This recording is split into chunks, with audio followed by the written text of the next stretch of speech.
Hey, we are live.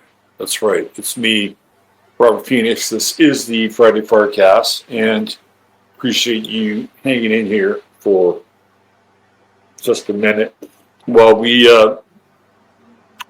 get all the lights in place, all the booms, the sound stage. We've got the AD. Everybody's here right now, so we just have to wait for them to all show up. Anyway, it's the Friday Forecast, and on Fridays, I do a lot less talking, and we have guests here. And today's guest is a perennial favorite. Everybody asks about him. When are you going to have him on again? Well, today's that day. His name is William Ramsey. William and I have known each other in this space going back to, I think, around 2015, 2016, somewhere around there, at least a dozen years. So, and William's great. He has William Ramsey Investigates. That's his website. You can find out about his work, his books. He's a journalist, real crime, true crime. He's an attorney. He's got a great brain for breaking down these mysteries. And today we're going to talk about The Manchurian Candidate, the movie The Manchurian Candidate, which is one of my favorite movies of all time. I'll never forget the first time I saw it. My jaw was on the floor. I couldn't believe it they were showing us. It was just, again, mind-blowing. Anyway, we're going to bring William on, and he's got a whole presentation and rabbit hole. And in light of what happened 2 days ago now, I guess, in Minneapolis, it's always Minnesota. Why is it Minnesota? It seems very strange up in Minnesota. Anyway, for all intents and purposes, which looks like a Manchurian Candidate, I think Robin Westman will wander into this conversation in a very timely fashion. All right, so remember, the sponsor of the show is TrueHempScience.com. And if you want some of their really fantastic CBD products, all you got to do is go there, type in 15MINS, and you will get the venerable goodie bag, which means you'll get gummies, you'll get tinctures, you get a whole little Whitman sampler of product with your order, the order within the order. 15MINS is your code.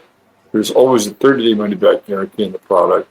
And if you spend $150, get free shipping anyway. So True Hemp Science, our buddy Chris out here in Austin.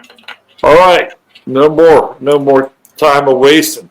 Let's bring him on. William, what's going on? Not much, a lot to talk about. Like, it's very interesting, this timing of these strange people. He's not just, Westman is one of many, and I will make the list right now of other people. The guy who tried to kill Fuentes, a Belter who was also in Minnesota. If you remember, he killed those two politicians, supposedly worked for the military. Oh yeah, that came and went, didn't it? Sure did. Sure dropped off real fast. Yeah. The guy was sophisticated. He had a really scary mask and said he worked for the. He definitely had some kind of federal background, much like the father of Westman. Yeah. Father Westman has worked for the government for 27 years. Livelsberger was the guy who blew up his Elon Musk truck in Vegas. That was at January 1st. It's easy to remember because Jabbar also worked at Fort Bragg and ran over 15 people in New Orleans. That was New Orleans, yeah. Then there was Crook. Richard from Beaumont, Texas, I believe. Correct. Then there was Crooks. Crooks was the so-called first attempted assassin of Trump. Right. Ruth, who's going on trial very soon. Right. And then Mangione, who somehow comes all the way across country to supposedly kill a CEO. Well, in Manhattan, where a lot of this fiction that we're going to talk about today takes place. Right. Interesting. All right. That's a recent list. Yeah. Oh, and there's more. I think you're right. Oh, we can go back through time. We can not that far. We had another trans shooter in Nashville shooting a Catholic school. Right. We've had a lot of strange things going on. You had Gendron, who traveled up to Buffalo and he supposedly had an FBI handler. Right, He shot exactly. people. I mean, the list is very long of these. Uvalde. Yes. Another one that doesn't get talked about very often is the guy who drove from Allen, Texas to El Paso to shoot up the political migrants. Yes, yeah. He's Crucius. That's his last name. Crucius. Good memory, yeah. And his father, by the way, now this is weird.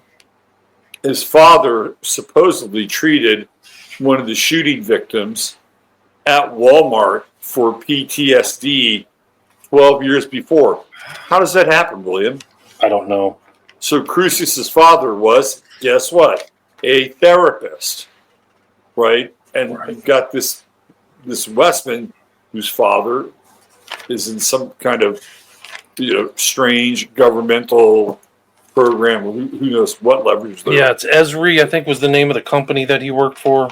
ESRI, I believe. Yeah, I think you're right. Yeah.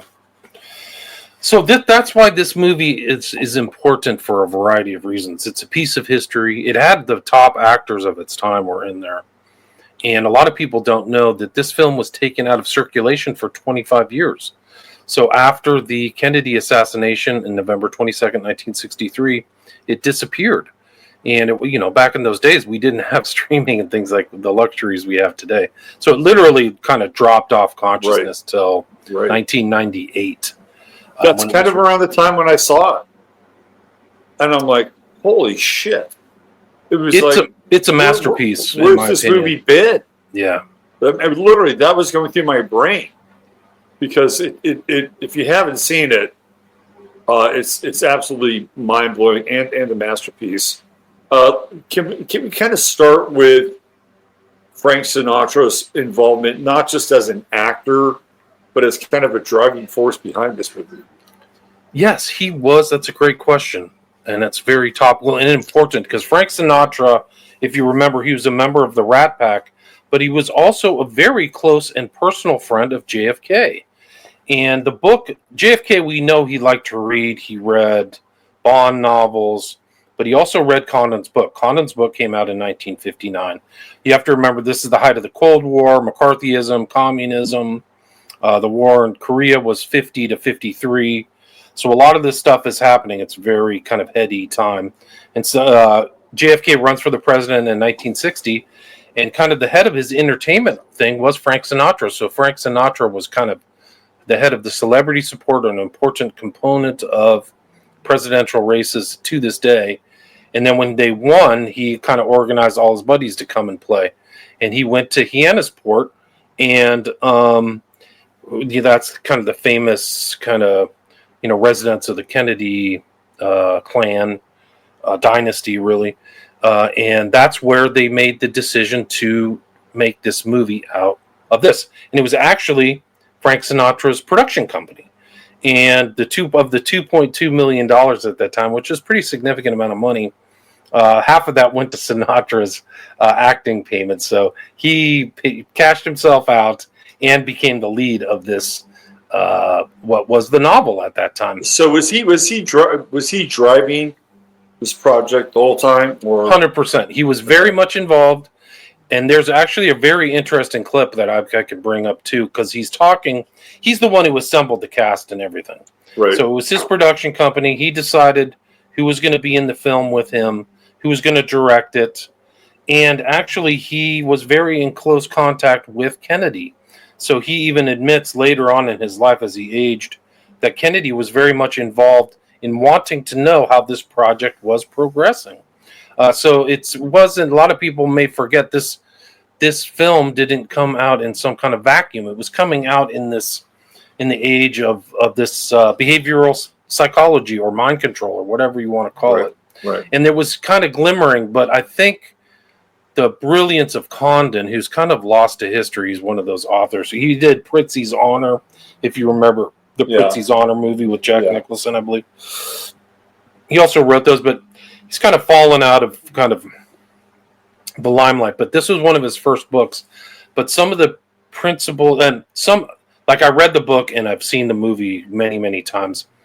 And he literally, the dialogue that's in the movie is a carbon copy, verbatim clips and statements from the book. So they didn't do a lot of like re-editing and redrafting. Right. One of the interesting things about the book is the Illuminati numbers, like the occult numerology is in there and in the movie, the 1177s and things like that. Very crucial components. But also the book is very graphic, and the mother, there's incest themes in there. So the mother is being raped by her father when from 10 to 16 years old. And then the mother, who's played by Angela Lansbury, she's Eleanor Iselin. She rapes her son and it's not shown in the film, but she rapes her son while he's under a hypnotic trance.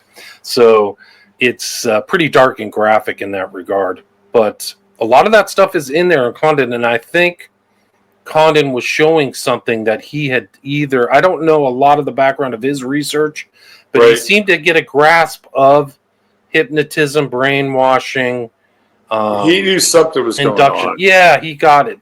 He got it, and he distilled it very well, in my opinion. He distilled it very well. We can watch this clip. I put it up with a video. We can see the Illuminati numbers. Okay, I just wanted to give people hold on a second.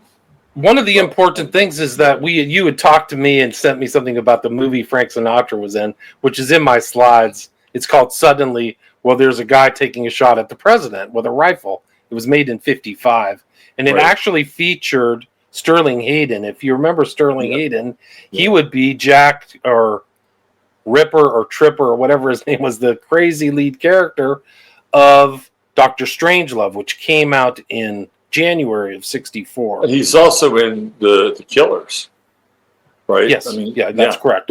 Yeah, he's actually an ex-World War II kind of hero. But interesting character. Yeah, he's an this movie came out in 1962, and then in early 1964, both Dr. Strangelove and 7 Days of May was also overseen by JFK. It's another film that involves a coup, right? An overthrow of the government by the military that JFK allowed. He actually went to Hyannisport so that these guys could film on site of the White House. So there's actually scenes in the White House with Kirk Douglas. But it's all important in this milieu of kind of Cold War paranoia and a lot of things, the Cuban Missile Crisis and nuclear power. It is unerringly a film of its time, because all these things are in the background. Yeah. But it's also a film ahead of its time. Yes. And that's what makes it such an interesting movie. Two people here in the cast three that I find pretty interesting. One is Henry Silva, he always plays the best villains. This guy is like a terrific bad guy. He's a badass bad guy in this movie. Key Day, who would go on to play Wo Fat in Hawaii Five-0. Did you ever see the Wo Fat episodes? Yes, yeah. Well, the early ones, right? Yeah, like the first version of them. Yeah. He's like this evil fucking mastermind. He's like the same guy. He plays. From the movie. He's good. He plays Dr. Ken Yen Lo, and I have a lot of stuff from him and his statements because they're directly from the book, but they're also a distillation of a lot of the research that was going on at that time, in my opinion. Yeah. So, and then James Gregory, who plays the husband of Angela Lansbury, he's a great actor, and he would later go on to have kind of a nice career trajectory with Barney Miller at the end of his career. These are all great actors. You have to remember Janet Leigh is the mother of Jamie Lee Curtis, right? So she's married to Curtis. She's got to be considered Hollywood royalty, and just came off Psycho with Hitchcock. Yeah. So only 1 or 2 years off of that. And then Angela Lansbury, she got her start playing, of all things, Gaslight, which is entered into the, our terminology for lying somebody to the point of mental exhaustion or whatever. I don't know. Right. Very interesting. Then, of course, we'll spend a fair amount of time Yeah, Lawrence Harvey, I think, was good in this. Harvey. I think he was properly cast, and he passed away too early All right, what do we for his got? time. What do we got here, William? This is the Illuminati numbers. You'll see the 77s, 11s in this. This is the introductory clip.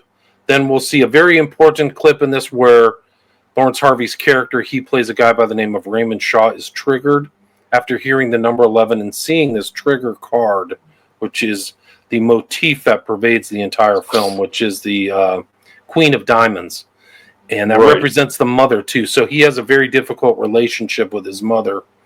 And his real dad's already passed away, supposedly. Now, this doesn't move. This is a still, right? This is a JPEG. Is it? Okay, because I thought I brought up a movie. No, I think it's a JPEG. Let me see. Hold on. There we go. Here we go. This nation jealously guards its highest award for valor, the Congressional Medal of Honor. In the Korean War, with 5,720,000 personnel engaged, only 77 men were so honored. Only 77 were so honored, and this is totally fake. He just wanted to use the 77. This is the very beginning intro clip. When I get married to my old lady, I got no idea that this guy comes in the same package, that it's a package deal, and for 11 long years, I got this. And it's also in the book, so they have these occult numbers in this thing.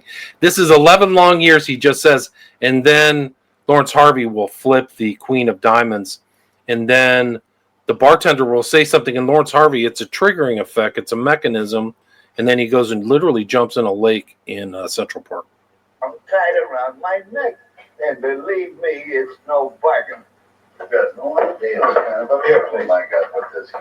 Sorry I'm late, kid. Just got held up in traffic again. So I says to him, please do me a favor, will you? Why don't you go and take yourself a cab and go up to Central Park and go jump in the lake? And that's a kind of a key component of this film, because that's when Marco, who Sinatra plays, realizes something's going on with Shaw that he didn't know before. Right. Raymond, I don't know why yours is the only apartment in New York City without an air conditioner. You know, sometimes I think you came to us for another century. Chu Chin Chow, or whatever your name is. The steaks are to be broiled for exactly 11 minutes, no more, no less, on each side in a preheated grill at 400 degrees. Yes. That's 11. That's Henry Silva, who you mentioned earlier. That's him on the left. He's actually of Italian descent. For some reason, he got typecast as these, I guess because of his look, as Asians or something. Asian every now and then, yeah. I think it was Howard De Silva, the man with 1,000 faces. Gotcha. Different something. Anyway, it just shows this background of this is like the knowledge of these kind of, it's seen this kind of hypnotism in kind of an occult sensibility is the way I would term it. Right. But, there's one of the sequences when they got Frankenheimer. Frankenheimer, I think, was a TV director, and he had a lot of TV techniques, a lot of panning and things.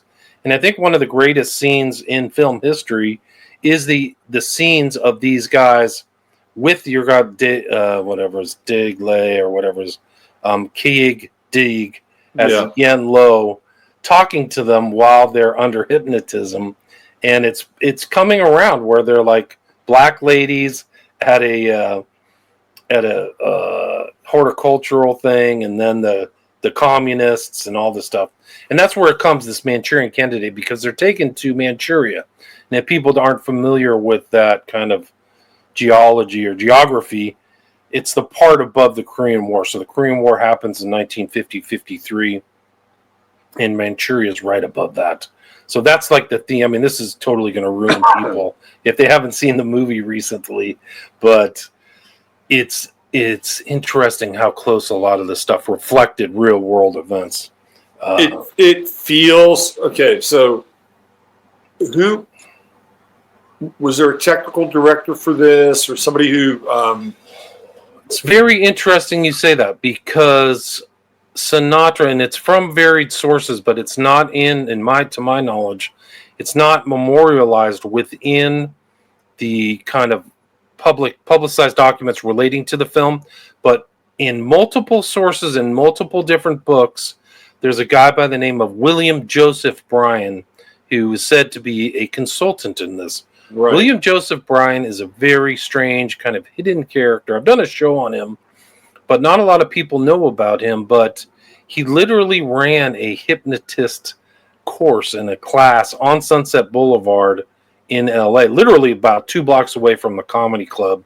If people know where the Comedy Club is on Sunset, his old office was there, and he would hypnotize everybody. He was also somebody with very flexible morals, and he got busted. There's actually a court case in the, I think the mid 70s, where he was taken to court because he was engaged in intercourse with the females that he was hypnotizing. Of course. And he actually got caught. Then he got caught trying to bribe one of them to shut up for $25,000.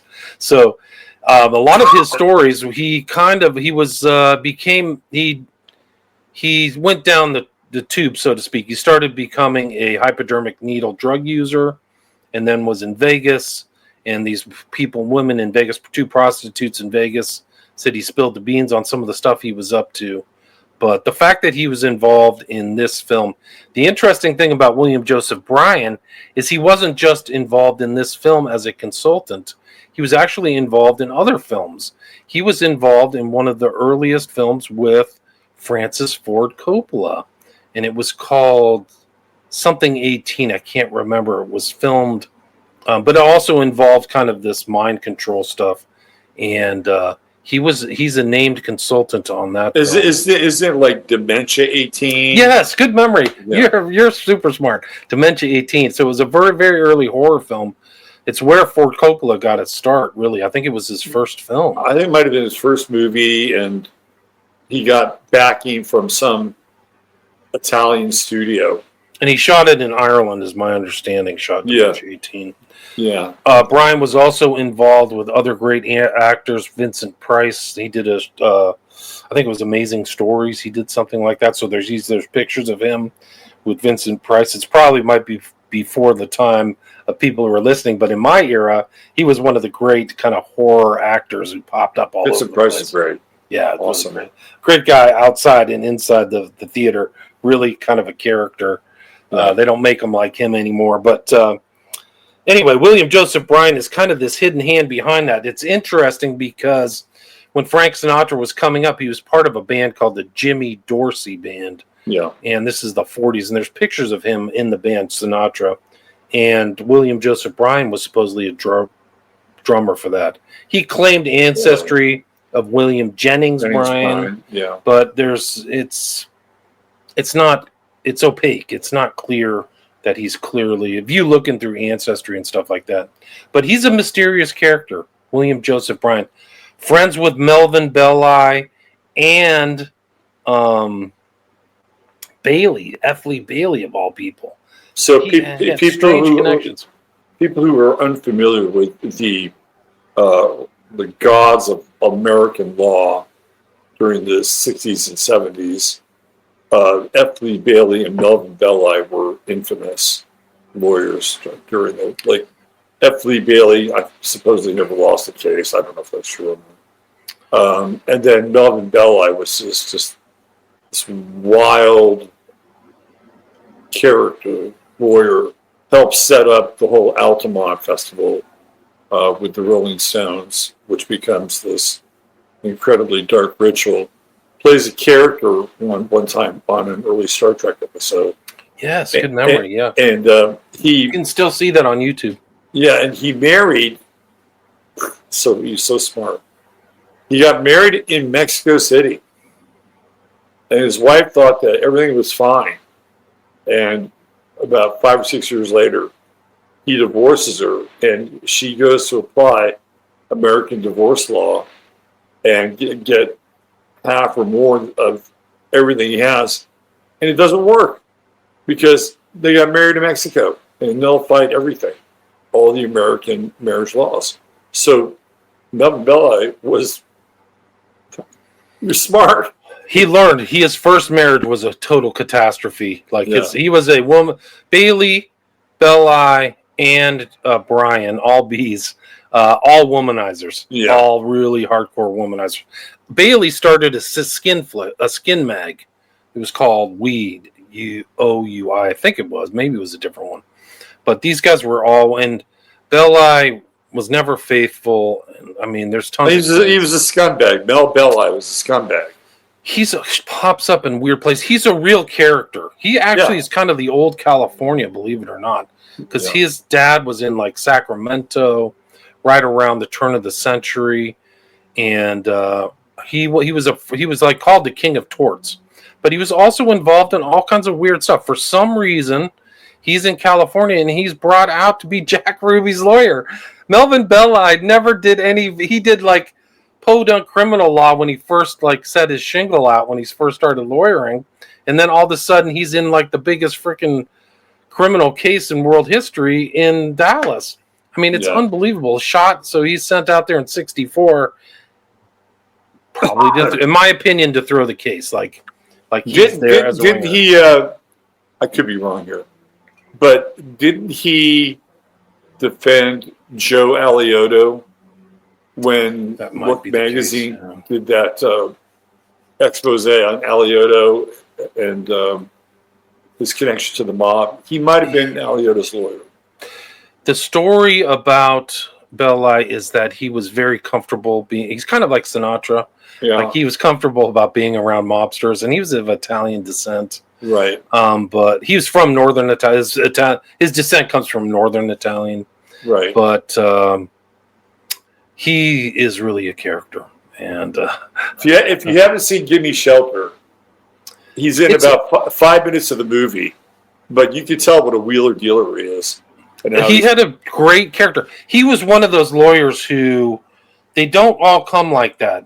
He was an orator. Like a lot of lawyers are very kind of cerebral and maybe nerdy, but he could get into a court and really take up the space. He was actually the first guy, believe it or not, who brought into court kind of like evidentiary boards and designs and for people to see.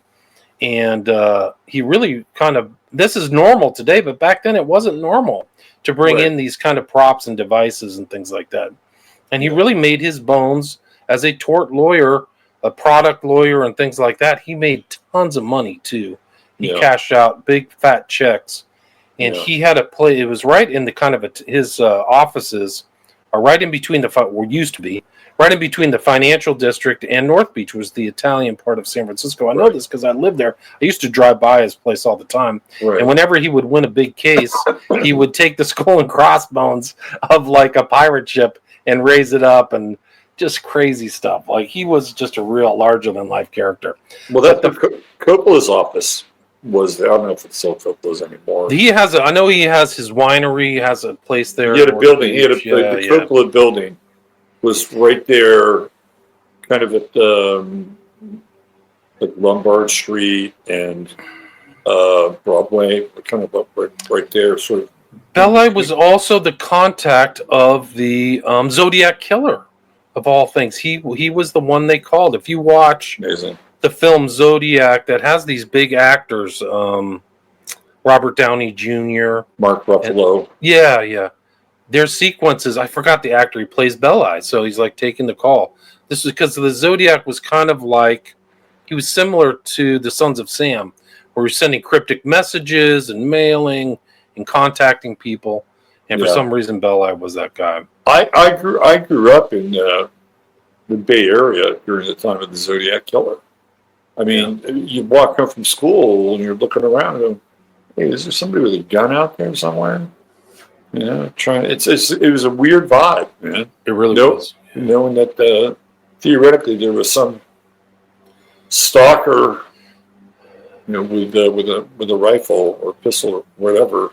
What do you think of that movie? Good procedural movie, true to the story. What's your take on the actual Zodiac Killer movie or Zodiac? I think it's okay.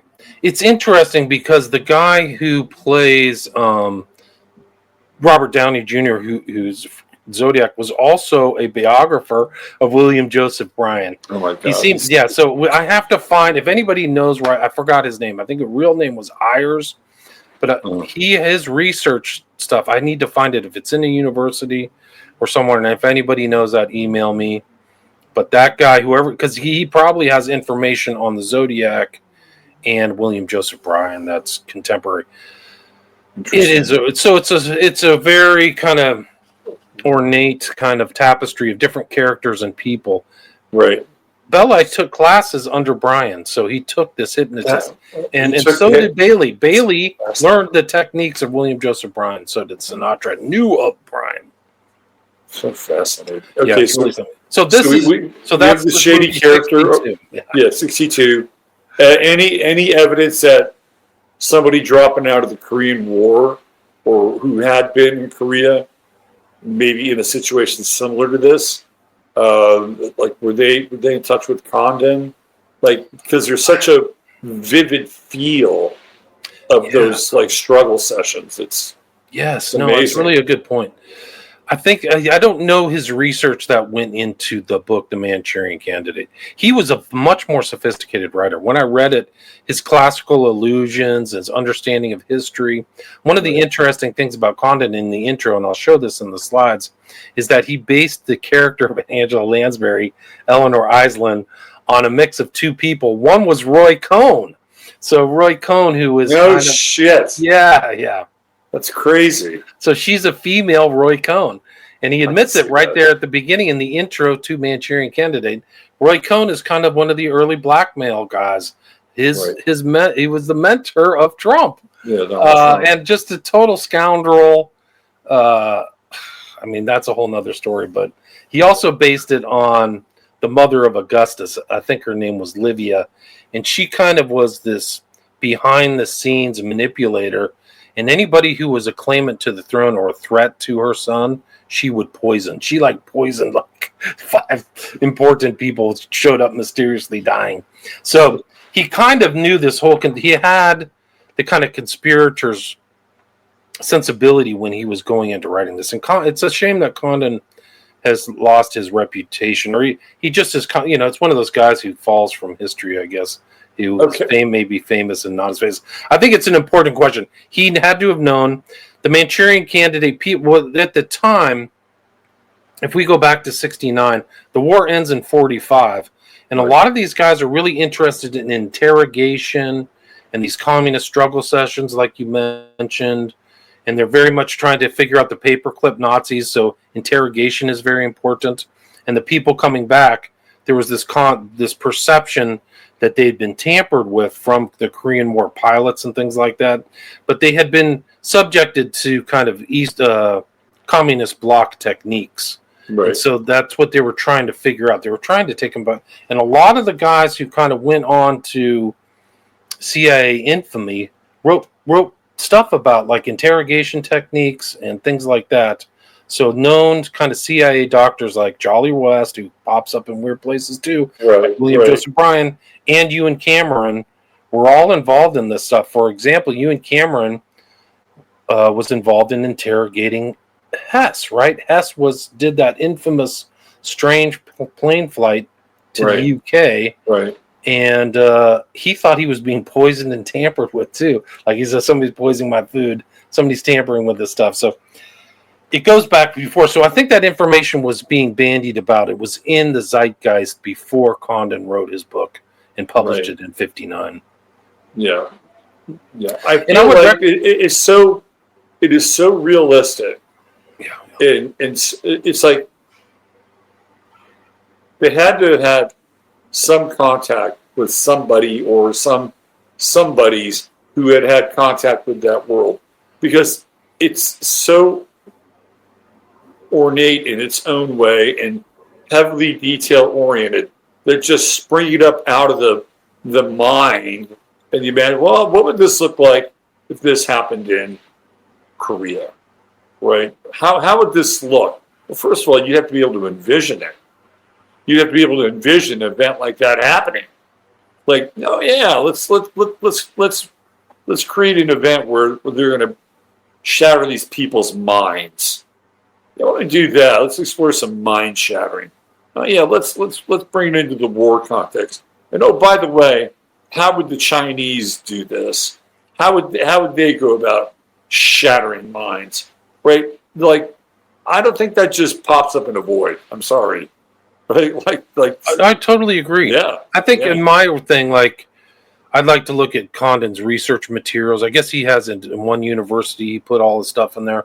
So I Right. wonder what he was thinking and what inspired him to write the Manchurian Candidate. Obviously, it had to have been the Korean War. He kind of started his writing career later in his life. I don't think it was published. This book was published until he was in his 40s. Right. But I think he was a publicist in Hollywood, and he knew a lot of these people. And I think he might have just been in that environment of kind of like hearing this information. So there's some things I just don't know about that, but Why don't we get into your slideshow here? this is an interesting thing because the solitaire is a really an important component of the film, right? So solitaire is the triggering mechanism for Raymond Shaw, and it kind of ties in with Lewinsky, who could be a kind of like a secret agent or Mossad agent or something like that. Feels that way. But there is in this George Stephanopoulos, who was right there in the Democratic Party, really in the heart of the Democratic Party. He wrote something in one of his book reviews. When Nixon needed to think, he picked up a legal pad and wrote outlines. Reagan composed letters. Clinton played solitaire. So Clinton's kind of in the role of Raymond Shaw, of all things. Right. So anyway, you can, I think you can click advance it, it? or I can do Yeah. it. This is the cover. That's the cover of it. So that's the cover, and those are the lead kind of actors, Sinatra, Harvey Lee. And then the key symbol of this is the Queen of Diamonds. Right. And Yen Lo, or the guy who Day Lay or whatever, I can't remember his name. Kig Dig. He deliberately chose this symbol because of the interior psychological tumult that is in the brain of the character because of his mom, who's really just a super controlling witch. This is a really interesting poster. What I'm getting from it is that here you have all this information up at the top. You have all these images. You know, it's this kind of collage. So it's visible, right? And then you have this darkness. You have this like kind of much deeper zone of just black, right? This is like the subconscious. Like these are all the things that are swimming beneath this right here. It's sort of, I mean, it's great because you can do white font on black text, so it'll pop. But to me, this poster is really set off by this black, sort of dark, unconscious region of the poster. I think you're right. I think it's intentional. I mean, it's very clever. It's very well shot, in my opinion. Yeah, totally. It's just, I mean, I maybe forgot to mention, but this is in the top 100 films in the AFI when it was compiled. Top 100 films in America when it was compiled, I think in 78 or something like that. No, this is a very different image, isn't it? Yeah, that's the actual book cover, the original book cover, and it's somebody giving a speech. Right. It's pretty cool. Yeah, it's pretty neat. I like it. That's what Condon looked like. So that's the author, the original author. He was the author of like 20, 25 books. He's very prolific. And his frame of reference was, for me, very telling. Like he was a clever writer. He wrote interesting paragraphs, and he wasn't kind of a staid. His prose and stuff was, he had fun with language. So I admired it. Was he involved with the man with the golden arm? Is that his? I don't remember. I don't know. That's another cover. So you have the Queen and the shattering, right? Shattering the brain. Right. That's another kind of cover of the book. This one was, I think, that was the kind of his. Yeah, he was talking about it. It's just a concept of hypnosis of Raymond and the truth serums and stuff. So this is from the book. This is at the end. I just wanted to show that was kind of it. And here's the kind of numbers 11 that I mentioned. This is from the book. It's really is in the stuff. But Here's the interesting. This is from the intro to the book that he wrote in 1991. And he modeled the character of Livia, wife of the Roman Emperor Augustus, and on the character of Roy Cohn, legal counsel and longtime companion of Senator Joseph McCarthy. But he also said there was a popular notion, undoubtedly self-protective, that no one could be persuaded under hypnosis to do anything which was inherently abhorrent to him. Reams of research proved this to be untrue. Countless murders have been committed while under continuing hypnotism of patriotism, religion, exclusionary societies, self-righteousness, and tribal innuendo. Brainwashing as a fictional device has been accepted by readers of the Manchurian Candidate because they knew that it was a true condition willingly arrived at. So I think that's interesting. Just another 11. And this is kind of what Manchuria looks like, just for people to get. For people that are unaware of this part of the world, from here to here, it's huge. Like, this area is historically so significant. First of all, Alexander, Nicholas and Alexander, failed to understand just how serious the Japanese were for occupying territory. And prior to the Japanese-Russo War, Japan would send envoys to Russia and say, look, we don't want it, because Russia's all up in your shit. Like, we don't want a war with you, but we want to work out a deal. You can have this. You can have Manchuria. We want Korea. Right? So that was the deal that they kept bringing to Nicholas. And they wouldn't even, the Japanese envoy, the Japanese were despised by the Russian royalty. They thought they were backwards. They thought they were, kind of these brutes from another time, and they treated them with disdain and disrespect. So the envoys would stay in Russia for a couple of months, and they would never ever meet Nicholas, right? So they never were able to negotiate this deal. Well, they go in and they attack, and they completely destroy the Russian army. And Nicholas gets this brilliant idea to send the fucking Russian Navy all the way around the Cape of Africa so that it can eventually go into Japan and save the day. Well, do you think other countries knew that that's what Russia was doing? Of course. So this war in this part of the world absolutely demoralizes the Russian army, and it sets the stage for the Bolshevik Revolution. Then you have, again, in this area, you have the Chinese nationalists, and then you have the Chinese People's Republic and Party of Mao, and they're fighting it out here, right? They're trying to see who's going to run China now that these dynasties are falling apart. Well, just as they're kind of getting their feet on the ground and pushing the Maoists out here, the Japanese start another war with them.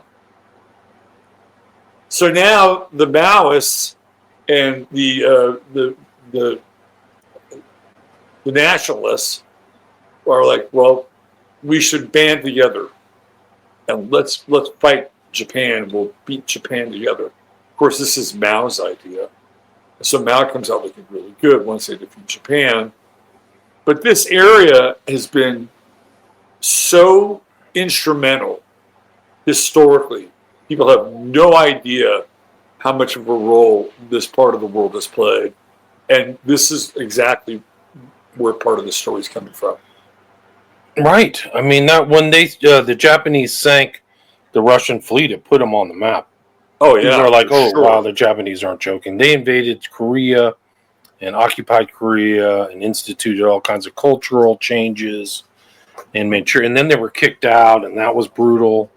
So it's been passed around. The Japanese had a foothold in Manchuria. Yep. But it is part of this story, and it does, believe it or not, reflect reality, because the character of Raymond Shaw goes into the Soviet or I guess the communist bloc countries and comes out much like Lee Harvey Oswald. Mysteriously goes into Russia and comes back out clean as a whistle. Like, I mean, we're like they didn't put him in jail or anything like that. Very strange. So yeah, And there's themes in this book that reflect reality. Handler, somebody overlooking somebody.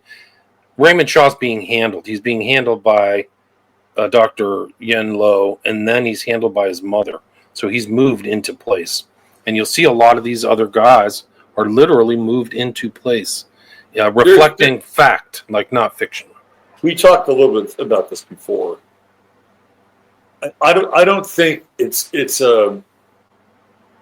just a coincidence, but Lee Harvey Oswald and Lawrence Harvey have this really interesting alliterative connection, right? Like you can almost transpose them.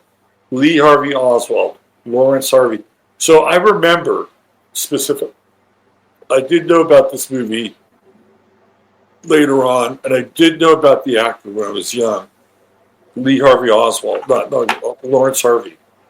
It's very similar. It's very odd. I'm telling you, because when I was a kid, I was trying to figure out, like, I don't know, like 6 or 7 years old, something like that. Was Lawrence Harvey involved in the Kennedy assassination? Like my brain was trying to work those two names out because they sounded so similar, and I didn't even know about the Manchurian Candidate.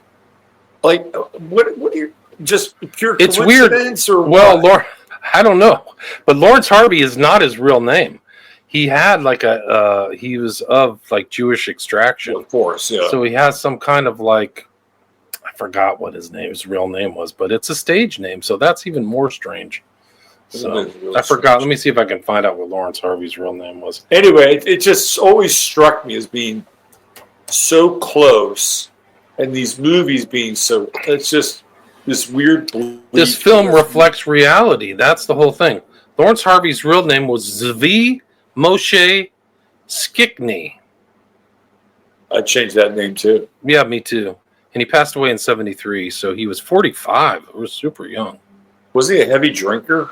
They say he was a heavy drinker and smoker, and he kind of lived life on the edge, I guess is the way it was. A way to put it. He was educated at the Royal Academy of Dramatic Art, so I don't know. I think that he had a troubled existence. But yeah, his real name is V. So why does he pick Lawrence Harvey? I don't know. Exactly. Yeah.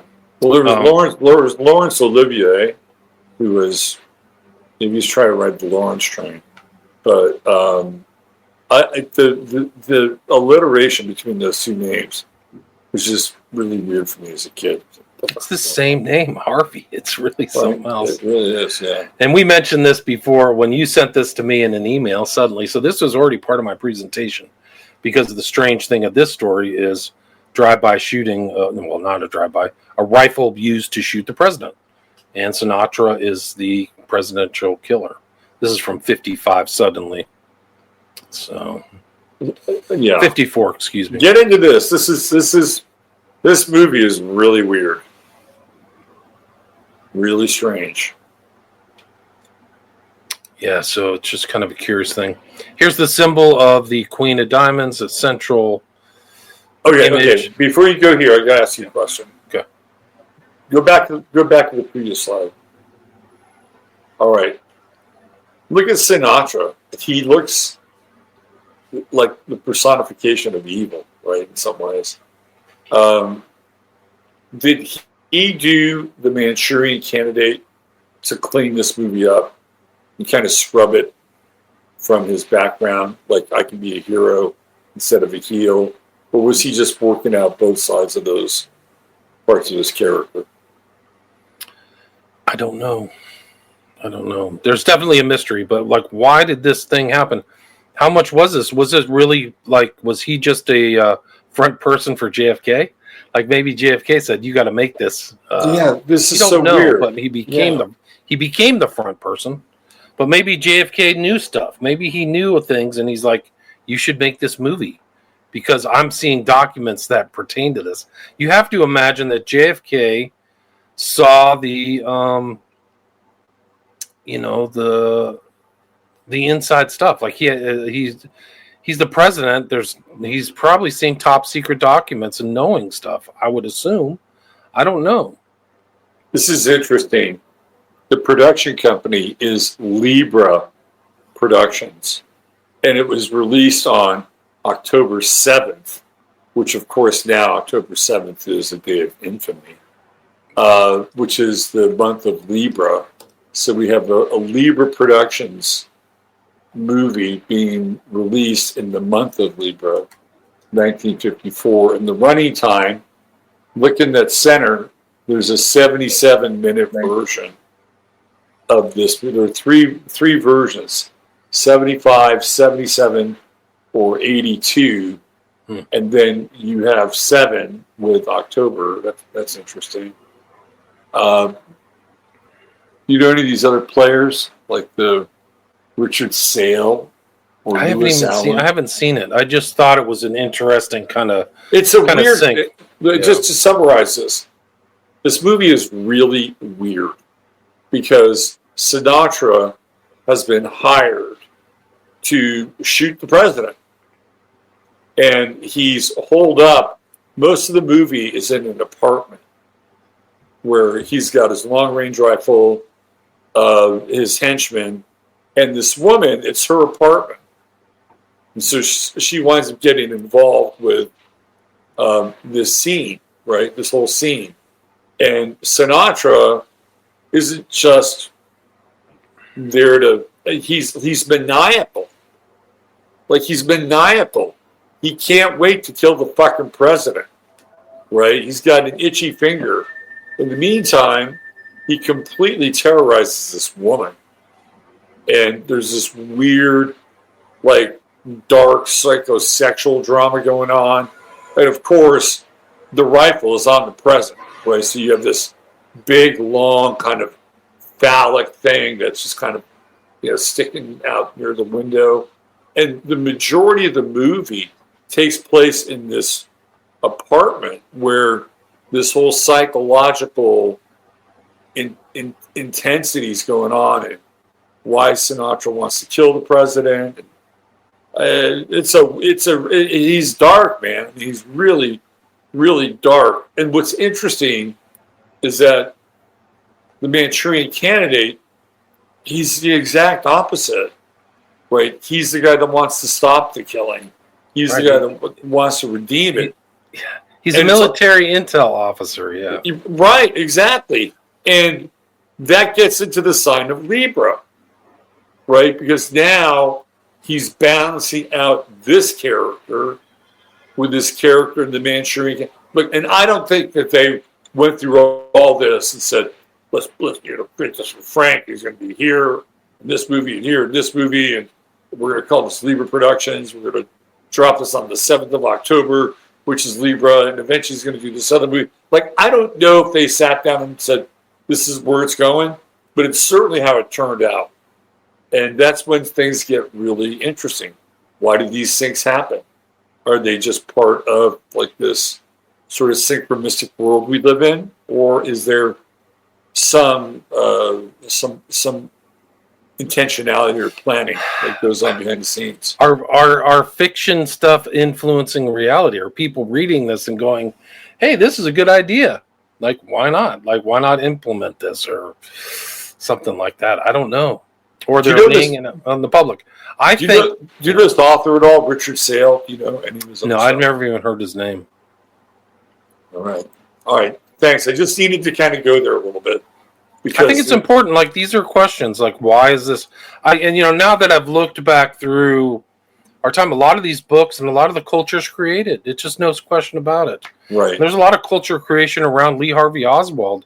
Like, you want to talk about a handler.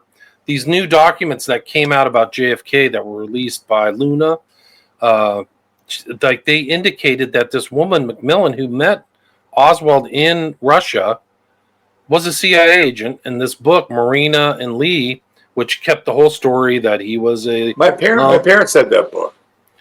he was a lone nut, and he's a Yeah. disturbed young man. She's writing a book like this 400-page book, but she's a spook. They're paying her, So Right. externally, you think like, oh, wow, this is really weird.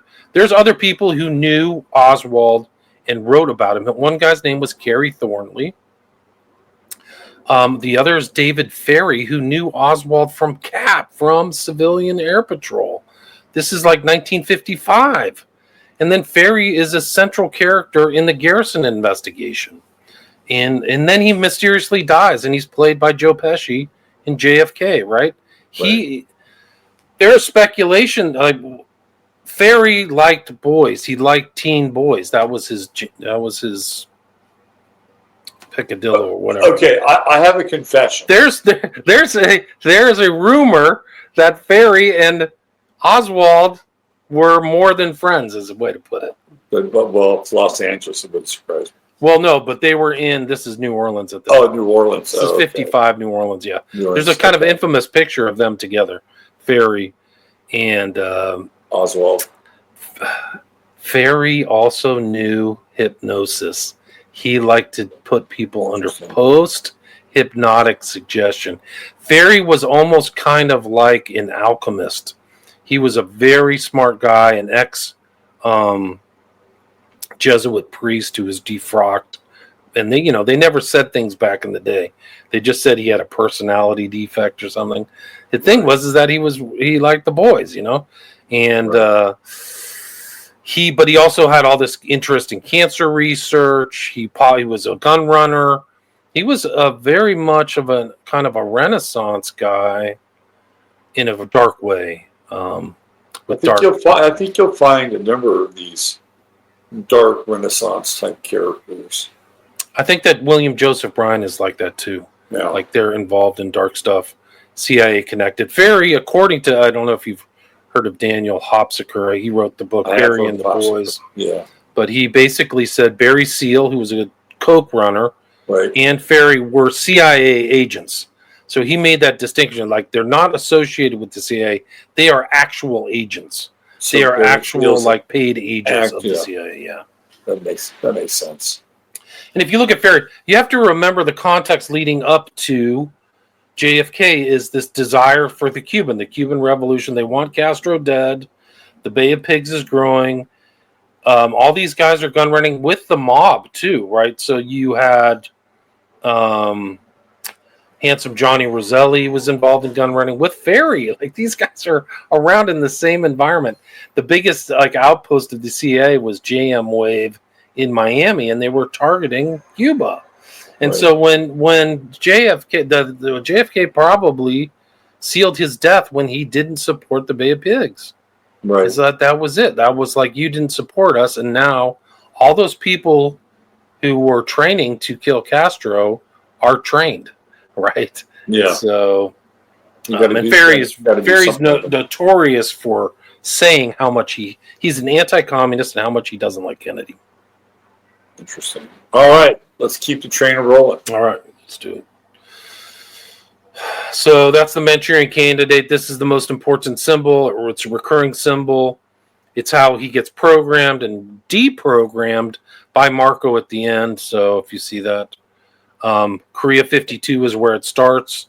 So it starts with them on patrol. Guess how big their patrol is? 11 men, right? So another 11. Hey, can you go back 2 slides? Sure.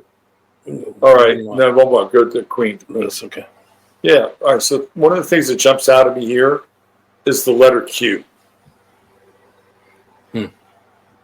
Wait, Q.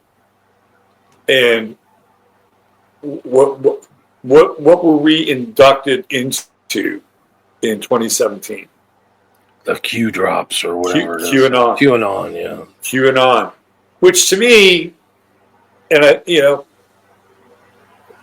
it's not meant to disparage anybody's beliefs, but it's like, to me, QAnon is a program, as much as there was a program going on between those 4 walls in that struggle session in North Korea It's a program. It's a similar program. It's a breaking down of people's belief systems, their identities, and inserting a completely new paradigm inside of their consciousness. And I just think it's interesting. Again, could just be another one of these, weird little synchronicities. But what do we see there? Q. That is interesting. It's interesting those terms you use because the communists and I think it was the Chinese ones were very much into thought reform, right? Right. Because they were overcoming this old capitalist thing, so they had to reform people's minds. Yep. And so they were involved in I guess you would call that from the left, and then the conservative guys like under Dulles are also involved. How does this happen? How can we do it? You know, so it's I don't remember that in history. There are mind controllers from history. Mesmer, we get the words mesmerized from a guy named Mesmer. Anton Mesmer. Yeah. Mesmerism was huge, man. It was almost like a religion in Europe for a while. Clearly beneath the line, but people have been tinkering around with this. At Ruby's place, the club he had, they would have amateur hypnotists. They used to have more amateur hypnotists around. Yeah, I think people got sued or something happened, or it's not as common. You can do it in Vegas, but I think it's because people aren't consenting. Like once you go under hypnosis, if you're a subject, if you're a suggestible subject, not everybody is. You lose it anyway. My point is Mesmer and like a lot of these old type things. You could actually even say the original assassins of the Hashashim under I can't remember his name. The guy's phrase was it was Abu Hassan, right? Thank you. Yeah, nothing is true, everything is permitted. But what he'd do with his assassin is he would like bring them into an entirely new environment. So it's almost like a sensory overload where they would give them hash and women, and it was a paradise. The word paradise comes from, it's actually an old Persian word of an enclosed environment with beautiful bushes and things like that. And so they would apply these guys and they would change, and then they would send them out to kill. And these are historically accurate because the Crusaders had people get assassinated in weird places during the Crusades, and it was all led back to this guy who had an assassin training center. Right. Yeah. And you have to see these kind of things in the light of modern intelligence. So real quick, there was a remake of this movie with Denzel Washington, right?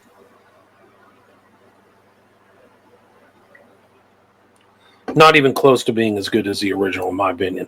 Right, exactly. But what's also interesting is that Denzel Washington is in a movie called John Q.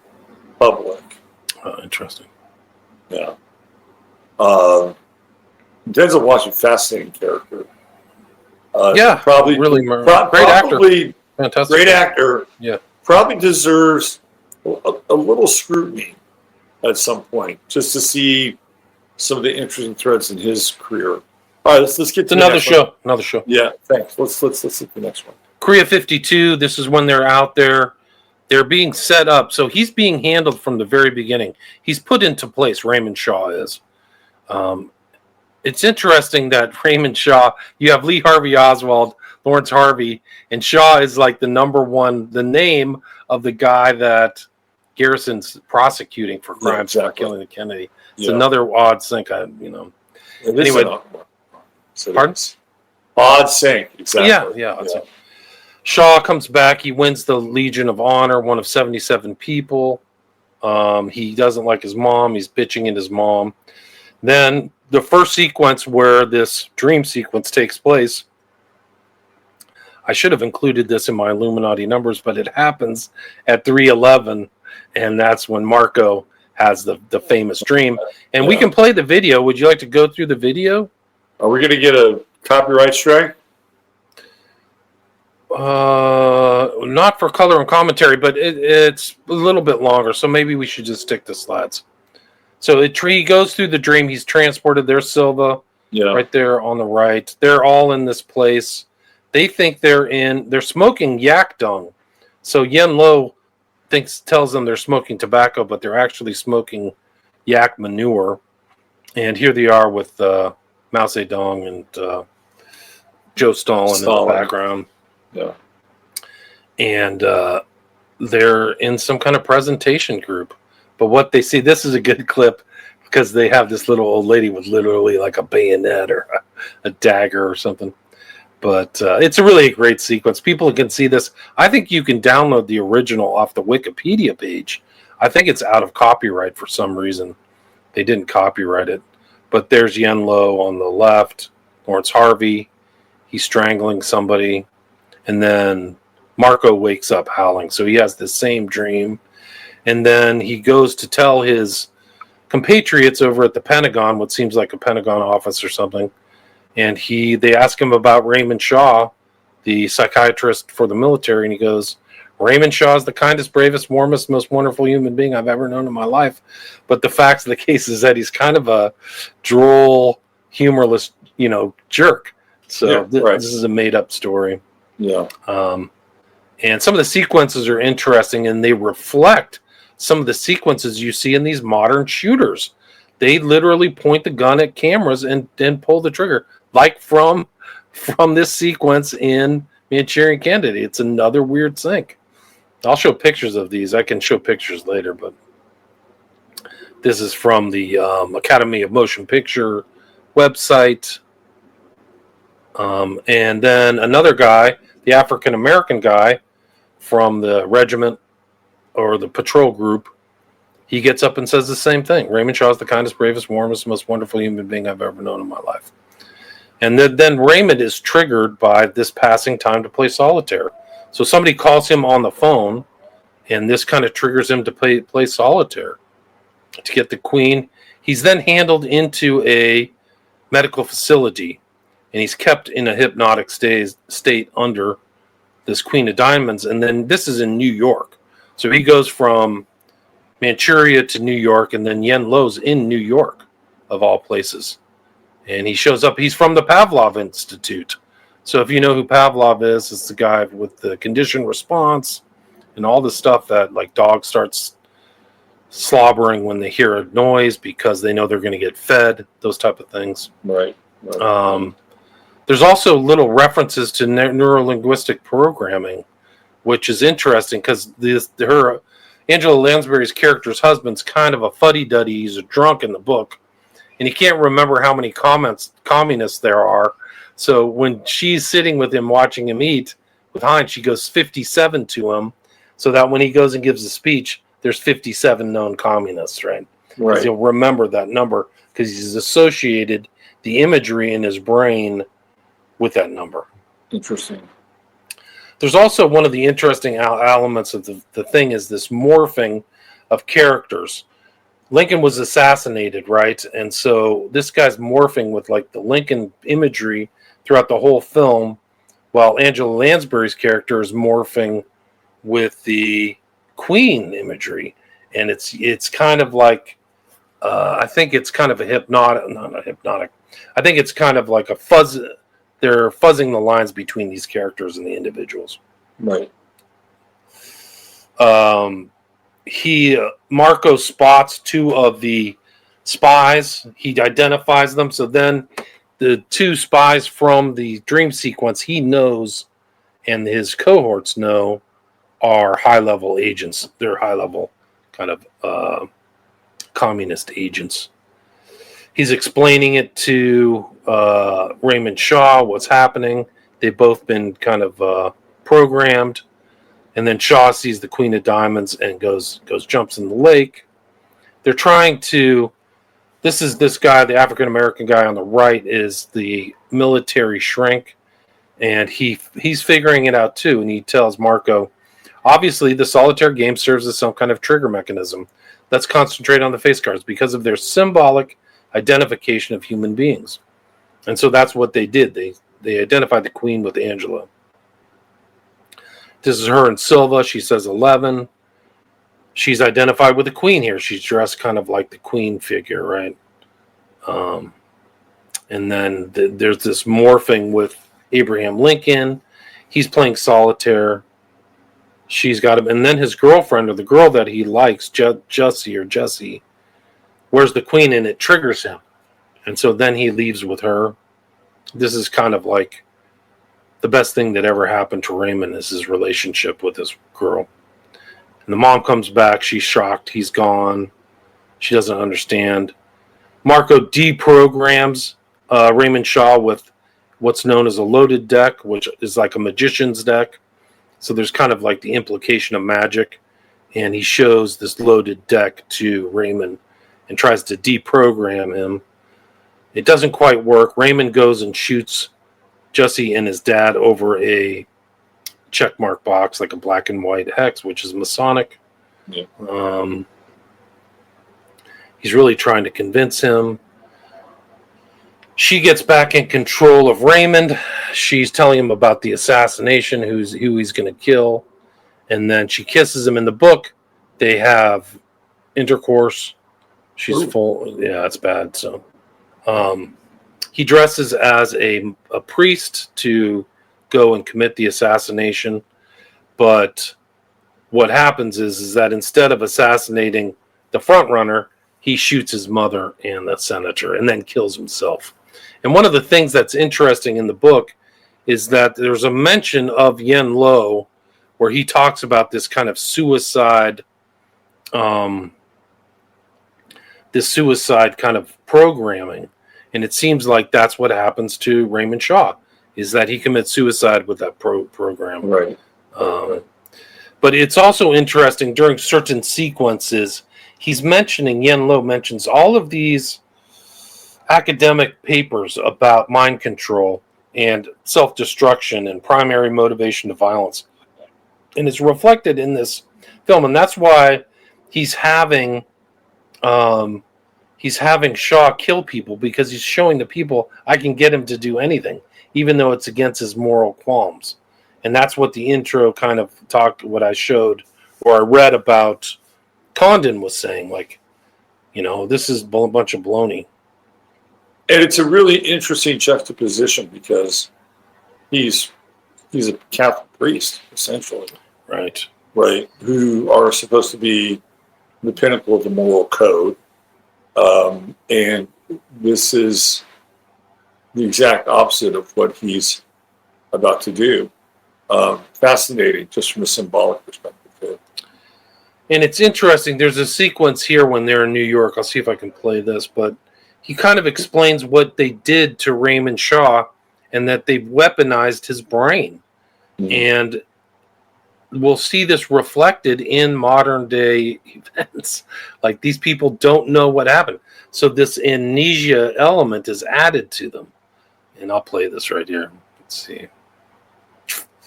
Share screen. It doesn't seem to want to play this. Let's see. What is this? I don't know why this won't play. Let's see if I can play it in the window. Can you bring that video up for me? Which one? It's just with Yen Lo, not the Before the this? other one. Yeah, can you see in your box that there's like a picture of Yen Lo? You just get out of this. Maybe you can't. Here it is. Yeah, that's it.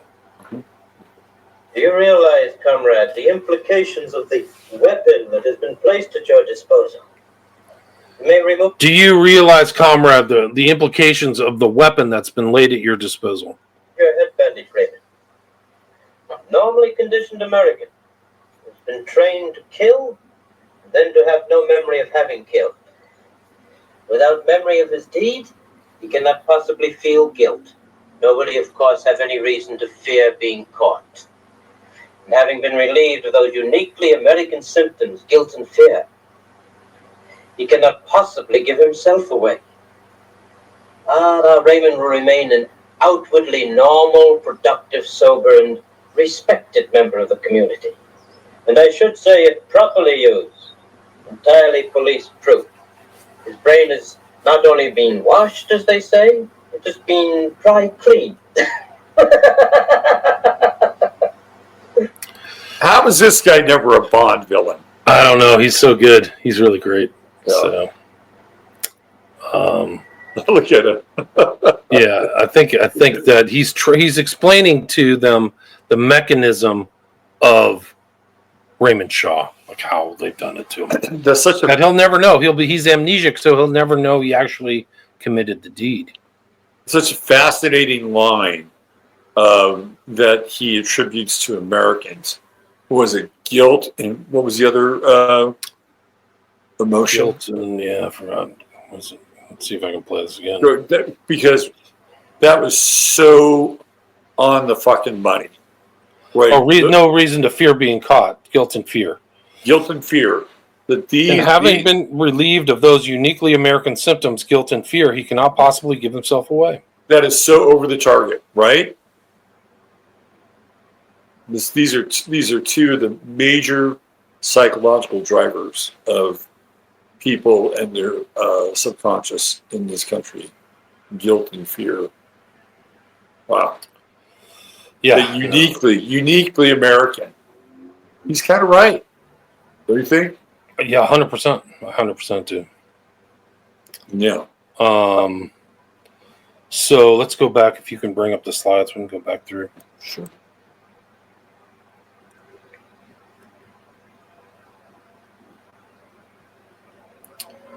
Let's see. We're getting into these Cold War classics. Looks like with some of these movie posters. You can bring it up. So. So what I was saying is like this came out in these Cold War classics. So it's interesting that 7 Days of May, January of 1964, and then Strangelove, January 64. These are all very important books. Look, if you look on that poster, just go back there. Who's the director of 7 Days of May? John Frankenheimer. Right, so Frankenheimer. Frankenheimer is a very important character through this whole story because he is kind of tapped by Sinatra, but Frankenheimer is very close friends with RFK. And going up to 68, where is RFK staying before he goes to the Ambassador Hotel to supposedly be shot by Sirhan Sirhan? He's staying at John Frankenheimer's Malibu house. And in that house, it's almost like a salon. So Frankenheimer's networked and has a lot of friends, and also friends with Warren Beatty, who would go on to make another Cold War paranoid, triggered assassin. The Parallax View. Exactly, in 74.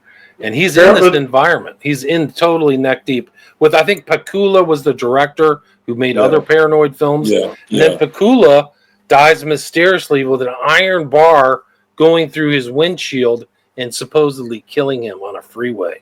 Like, what a way to go. That couldn't be more paranoid. So Alan Pakula, for people who aren't familiar with him, he was noted for this sequence of movies called the Paranoid series. And I think the one that got him on the map was probably Clute, which is actually a really good movie. I mean, it gets into some of the themes. Like on the surface, Clute is, it's about a prostitute and a private eye. But when you go into the deeper layers of Clute, and William, you can attest to this, we're into the kind of deep corporate world, right? And a lot of like heavy, weird, dark stuff going on at a corporate level. And it's like, wow, this movie is going in a direction I didn't expect it to. And then after that, I believe we get the Parallax View, which is incredible. It's one of my, I own a copy of the DVD. It's incredible. It's an incredible film. Yeah, if you haven't seen it. It starts off with an assassination on the Needle in Seattle. And the famous last words of like the president, this is all political assassination, just like this movie.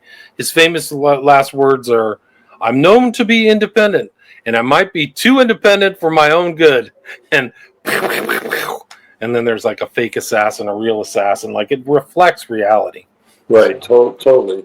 I came across this interesting video. I hope you can play it. It says John Frankenheimer, but it's a discussion between Frankenheimer and Sinatra.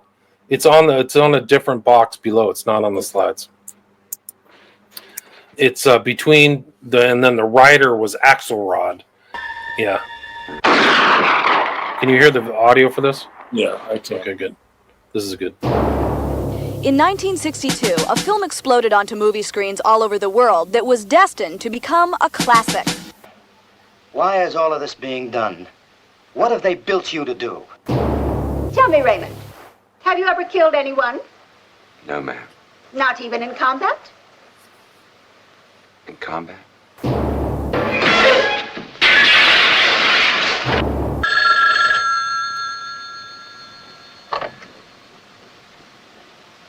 Raymond Shaw, please.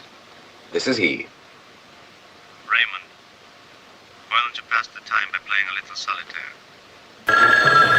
26 years later, John Frankenheimer, the director, George Axelrod, the writer, and Frank Sinatra, the film star, reunite for the first time to discuss the making of the Man. So this is 98 or 99 is when this takes place. So after it was put back into circulation. Manchurian Candidate. When you became part of it, it became a real movie. I mean, without you, we wouldn't have had a movie. Thank you very much. No, but that's true. When you did something... Sinatra drinking Jack and Coke. Yeah, all the way to the top. It's like 4 fingers, too. It's like, you notice how he turns his glass. He doesn't have to drink deep because the thing is totally full. Watch. I mean, without you, we wouldn't have had a movie. Thank you very much. No, but that's Watch. when you, there it is right there. You did something that There's most nothing people to- just don't The do. thing's and packed to that the you top. committed Holy to this smokes.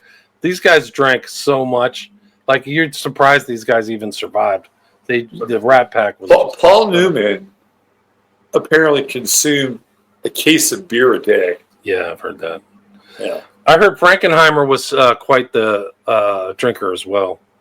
He was a known drinker. He kind of went downhill. I don't know if you remember, but that whole tragic attempt to make the Island of Dr. Moreau, after they fired the director and Marlon Brando was being a total jerk, they brought in Frankenheimer, and he would drink all day. Well, It's just- Marlon Brando would cause anybody to drink all day. He didn't care about anything, and he insisted on having some midget. And the guy who was the director, they drove him into a nervous breakdown. There's a documentary about it. And then he left Hollywood and disappeared. I can't Well, even remember. Yeah.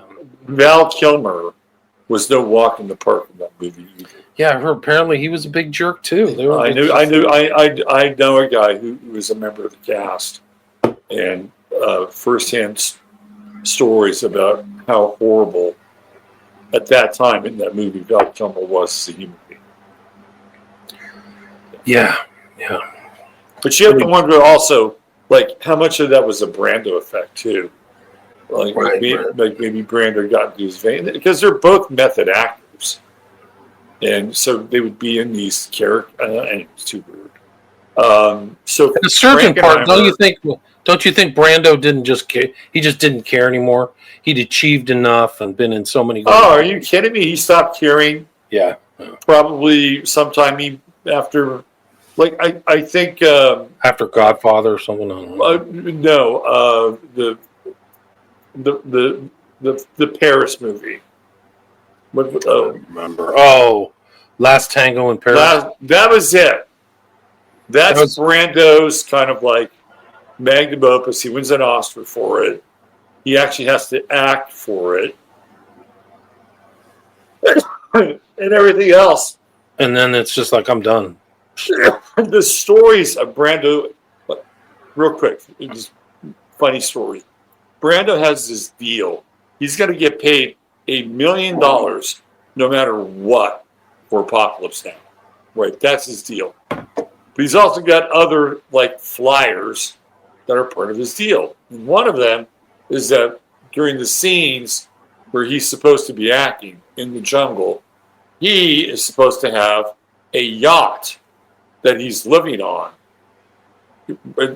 adjacent to where they're doing all this stuff, which they give him, right? And he shows up. The problem is he never leaves the fucking yacht. his day to shoot, no Marlon. His day to shoot, no Marlon. This goes on for like a couple of weeks. Okay. And finally, Coppola decides, well, I think I'll go over there and talk to him. And he went over and started talking to him. And it's this long, kind of drawn out, because Marlon Brando would talk about anything. But apparently he was very smart. He could tell you all about the mating habits of ticks from fucking Tanzania or something. Right? So he does this dog and pony show every day for Coppola. And vast amounts of food and alcohol. And eventually they coax him out. One day he comes out of the damn yacht and they begin the process. He has no dialogue whatsoever. And the lines that were written for him, this is George Lucas and John Milius. And he's looking at them. It's like, what is this? And eventually all that stuff that he comes up with is just kind of him.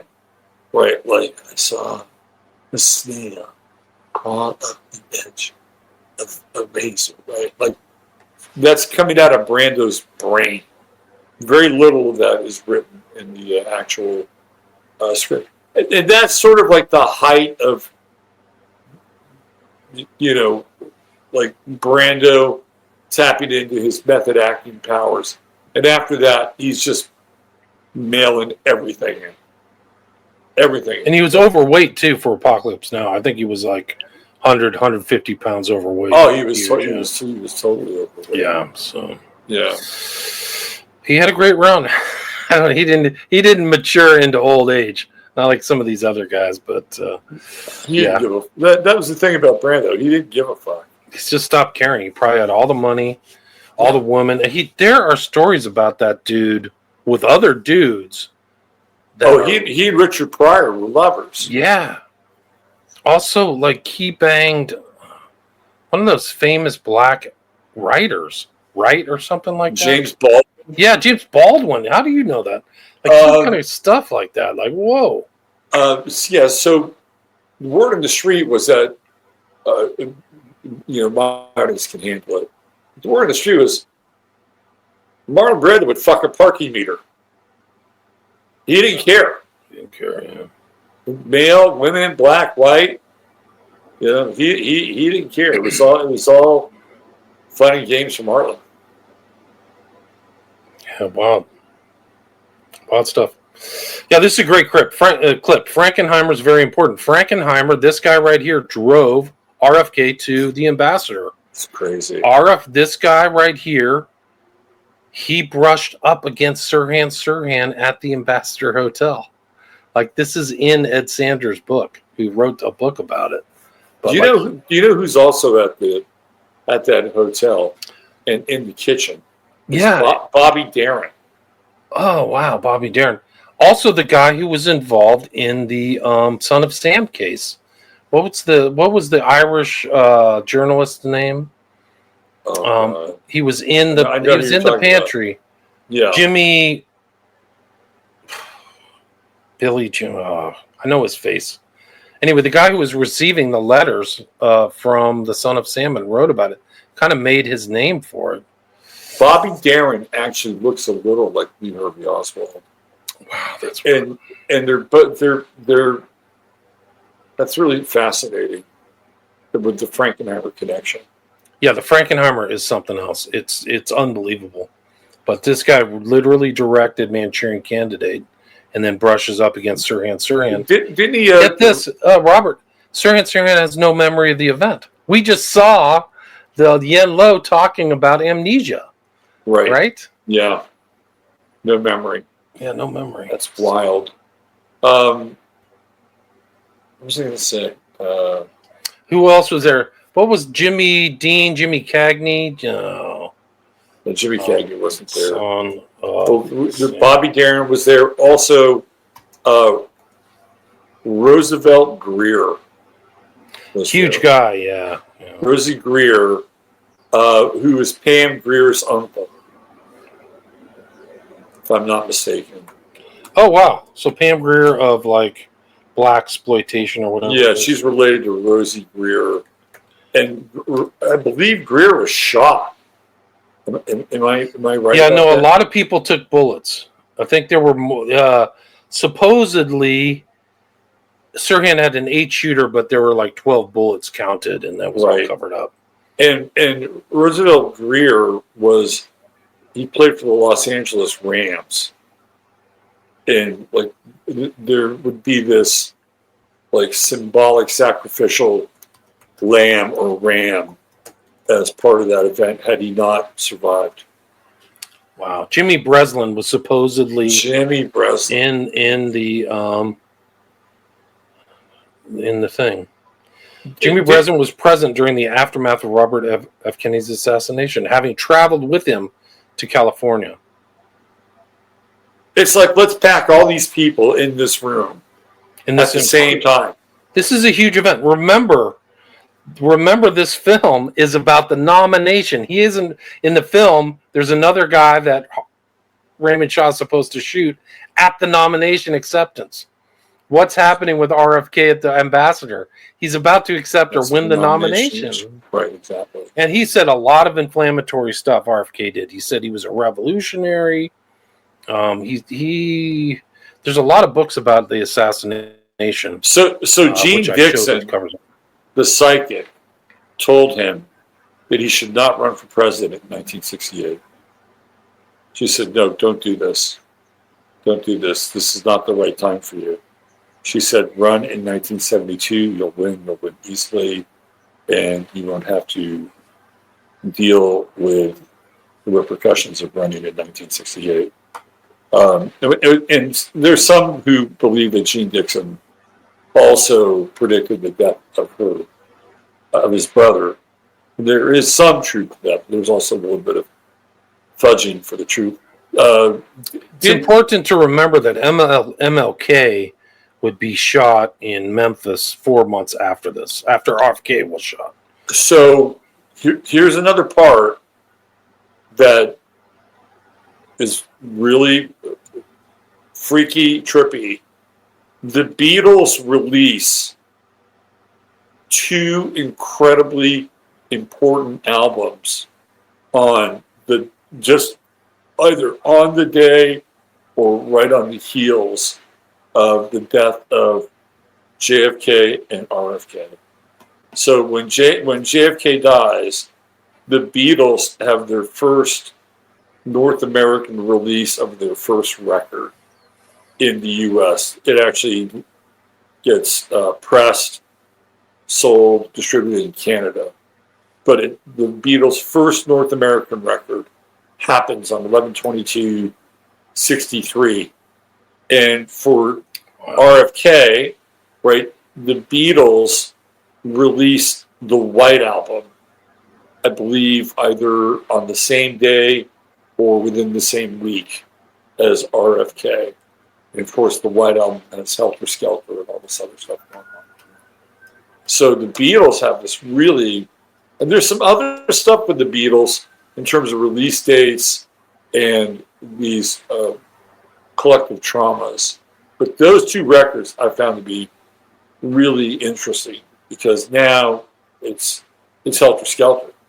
Like the death of RFK it's like lighting the fuse. Here we go, step back, let's watch this thing blow up. Incredible. It says, according to Google, the White Album was released November 22nd, 1968. Yep. 11/22. Right? Sure, it's random. Those numbers are all important back in the day, too. Like release dates, you set up times and dates and things. It's very important. 11/22, hello? I mean, that just happens to be the anniversary, the date of his brother. Of course, it had happened earlier in the year, but they could have released it on 11/23 or 11/20. Hey, didn't Frankenheimer direct that Lee Marvin movie? Which one? The one that everybody loves, but I think is a little overrated. Where he's going after his money. But shit. Let me see. Iceman Cometh? No, it's a John Frankenheimer directed Lee Marvin in the 1973 film adaptation of Eugene O'Neill's play The Iceman Cometh. Maybe I'm thinking of a different director. So the name of the movie is, let's see.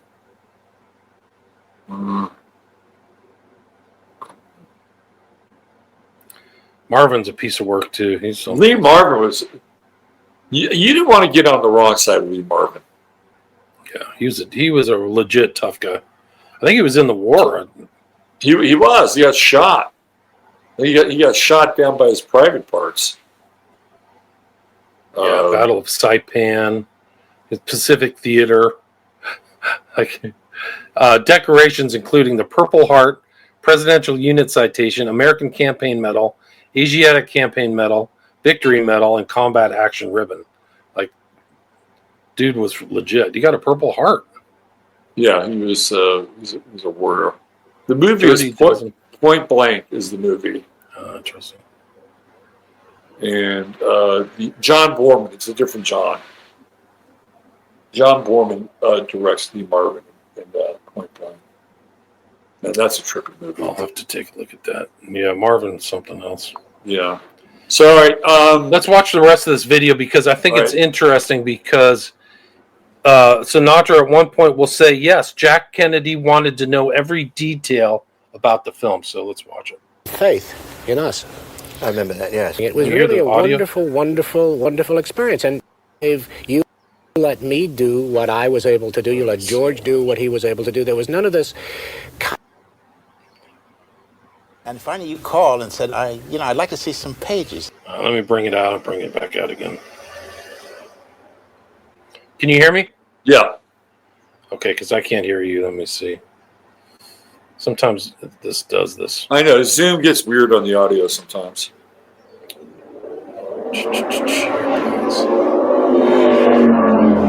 Okay, can you hear me now? I could hear you and the hot rod that just went down the road. I can't hear you. Of course, this does it. So you're probably can hearing the audio then. All right, let me bring it back up.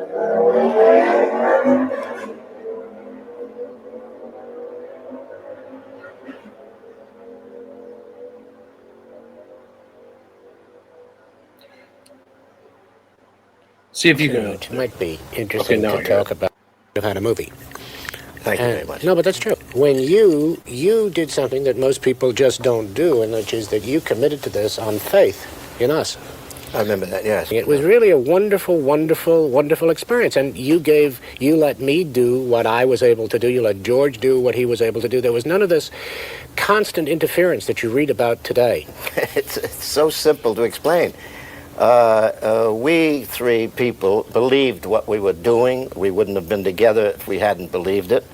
And I think that really was the answer to how it came about. It's not the fact that I let you do what you wanted to do. Not at all. From my point of view, I remember two things that you contributed that were extraordinary because you didn't really know you were contributing. I was working on the script in New York, but this time you were in California, and a certain amount of time had elapsed. And and you were very, very patient. You hadn't seen the script yet. And finally you called and said, I'd like to see some pages. And it's been quite a while. I don't mean 20 pages. I mean, I would like to see a few more pages than 20 pages. As it happened, you were absolutely psychic. I had 20 pages. So I ended up absolute panic. I finally got my stuff together. I had all the stuff laying out. I had never put it together. I was frightened. Yeah. Over the weekend, I got you 80 pages and sent it. I would never have pushed the thing over and got the first 80 had you not suddenly given it a little push. And the second thing I recall was, you remember the monster time we had shooting? Remember Johnny shooting 6 or 7 days shooting the dream sequence? Oh, yeah. You remember? Oh, yes, what a nightmare shooting that thing was. You had to shoot it from every different angle. That's correct. With every different combination. And Frank finished in the picture, if you recall, and he was going to leave. So we just said, let's cut it together, just make a quick rough cut for Frank. And we did that afternoon. Showed it, and we never changed it. No, we never did. Yeah, I was earlier this afternoon. I was remembering and discussing your marvelous invention, changing the ladies of the Garden of New Jersey into the communist Chinese and Russians, and that knocked me out. Marvelous outlet for his aggressions. May I have the bayonet, please? Not with the knife, with the hands. With the hands? Here, have him use this. United Artists said we're scared to make this thing because it is so, they said, so anti-Russian, which it wasn't. And it wasn't, of course, but they said, and with President Kennedy, a year from now when this picture is released, if Kennedy is just about to have some sort of a rapport with the Russians, it's going to embarrass them. And you said, I just came down from Hyannisport, and I saw the president, and the president said, what are you going to do next? And I said, the Manchurian Candidate. And he said, great, who's going to play the mother? That sort of ended that argument, if you remember. He was really interested, though, in the facts of the project itself. The fact that people have read all kinds of... See, there you go. He was interested in the facts of the project. That's proof Sinatra was at Hyannisport and the Manchurian Candidate, and that Kennedy knew, like, who's going to be the main character. Connotations into this thing is funny because we set out to do Dick Condon's book. That's what we did. Right. We did all sorts of strange things, but we did them so automatically. I mean, it's rather strange that Angela Lansbury was 1 year older than Larry Harvey and played his mother. And nobody questioned it for a second. She was superb. She was just wonderful. Absolutely marvelous in the picture. And she was sinister. She really God, was. Terrifying. She was a heavy. But now we have come almost to the end. One last step. And then when I take power, they will be pulled down and ground into dirt for what they did to you. And what they did in so contemptuously underestimating me. In the book, there's quite a big thing about the incestuous relationship between the mother and son. But somehow, the way she played it at the very end, she implied it very subtly and very effectively, I thought. She kissed him straight on the lips, and then she put a period to the whole idea, whether is she or isn't she, was the whole point. And Frank, I think another thing, too, that might be interesting to talk about, which is the fact that in those days, when we made that picture, we weren't able to do all the graphic violence that they do today. I think it made it a better movie. And we had the first karate fight that anybody ever had. That's the first one. First one, yeah. With Henry Silva. The sequence where I walked up to the door looking for Larry, and Henry Silva opened the door, there was a moment where he knocked me down, and I said to him, kick at my face with your left foot. The scene started, and he came at me, and he kicked with the other foot. I want to tell you something. I never moved so fast in my whole life. I just shoved everything over to one side like that, and he caught it in the fist. I broke my finger in that thing. You see that? War wound. Is that your wound from the Manchurian Candidate? Yeah, that's my war wound. When I went for his head and hit the table, and broke the table. That's right.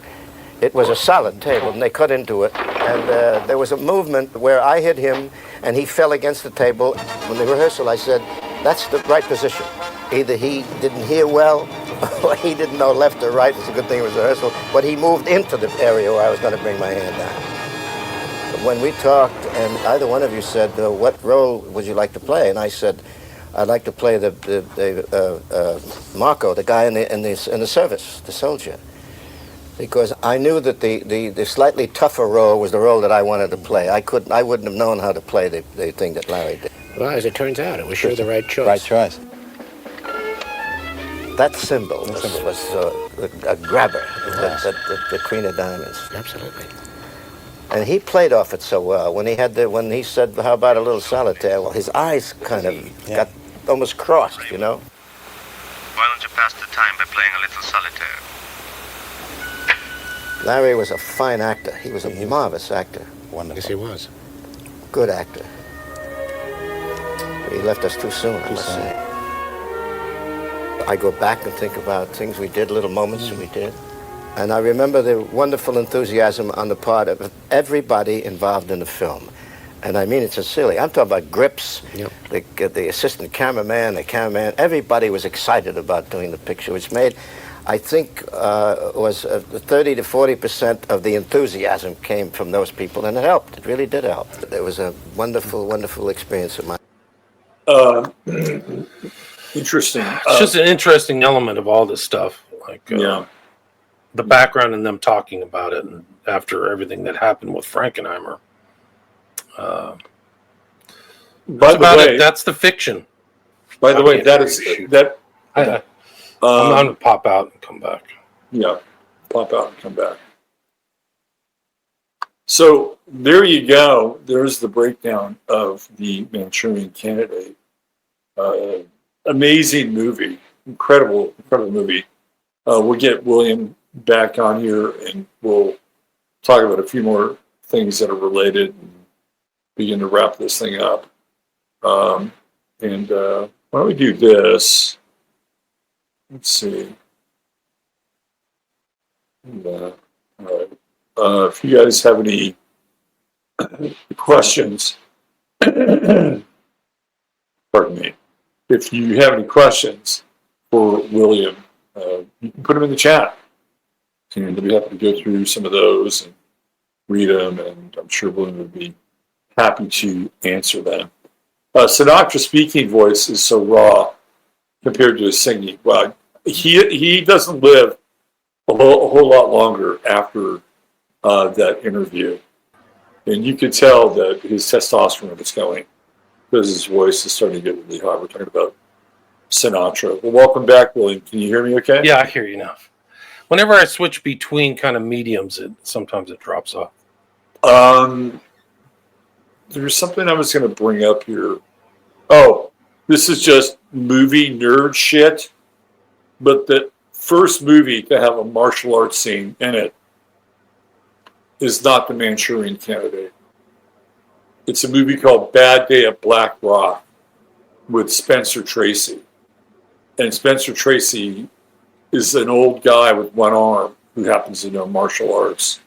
And there's a scene where Spencer Tracy actually has to fight. So I hate to correct the cinematic masters, but he's taking credit for it. That's the way it is. This was really the fiction, Robert. I mean, we could do a part 2 with the fact, and I'll show the overlap between the assassination, the handlers, the triggers, the fuzzy elements of some of these things, all the way up to today.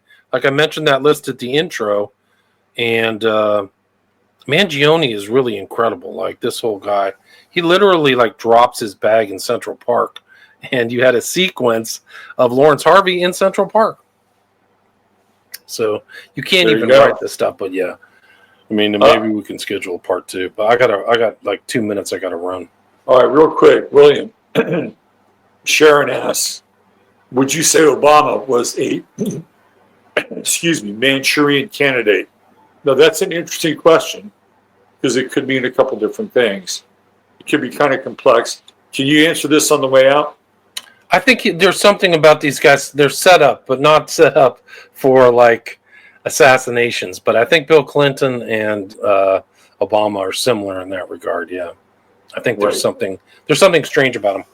Yeah. Okay. Hey, William, thank you so much for showing up today. Thanks, man. Great to talk with you. I really appreciate it. Yeah, thanks for having me.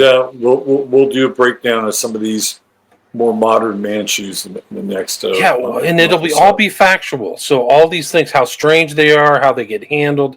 Now, this one you had handling that goes at personal, but some of these people are handled online now, which is really disturbing. Oh, yeah, absolutely. Yeah. All right, William, take care of yourself, brother. Have a great weekend. All the best. All right.